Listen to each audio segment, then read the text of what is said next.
মাগরিবের পরে এশা আসরা নাই, এমন ভাবে সাজিয়ে দিলেন ঘুমাইয়া কাজা করেছো ফজর, তখনও জাগনি, যখন জোহর, হেলায় খেলায় কেটেছে আসর, মাগরিবের ওই শুনি আজান, এখনো জামাতে হওরে শামিল, এখনো এশাতে আছে স্থান, বাজিছে দামামা বাদরে আমামা, শির উঁচু করি মুসলমান, দাওয়াত এসেছে নয়া জামানার, ভাঙা কেল্লায় উড়ে নিশান। আলহামদুলিল্লাহ বলেন। আমাদের জীবন হলো নামাজ, জীবন আগে না নামাজ আগে? কে বলেছেন? কে বলেছেন?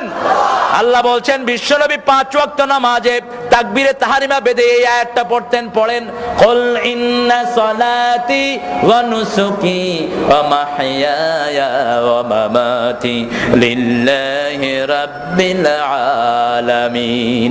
বলো আমার নামাজ, আমার কুরবানি, আমার জীবন, আমার মৃত্যু সবটা কার জন্য দিলাম?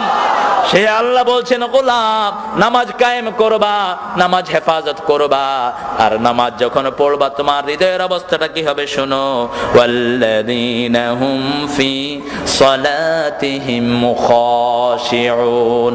খুশু খুজু মানে স্থিরতা, খুশু খুজু মানে কার ভয়? একজন সাহাবী নামাজে দাঁড়িয়েছেন, নামাজে দাঁড়িয়ে জামা লাড়তেছেন, দাড়ি লাড়ছেন। আল্লাহর হাবিব সাল্লাল্লাহু আলাইহি সাল্লাম বললেন লাউ খাশিয়াত কলবাহু লা খাশিয়াত জাওয়ারিহু।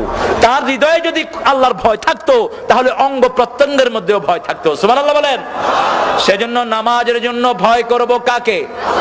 সবখানে ভয় থাকবে কার? নাকি মানুষের, নাকি র্যাবের, নাকি বিডিআর, নাকি আমেরিকার বাঁদরদের? ভয় রাখবো কার? জীবন হলো ওয়ান টাইম, বারবার জীবনে পাবো না, একটাই জীবন, ইমানের উপরে থাকবো রাজি।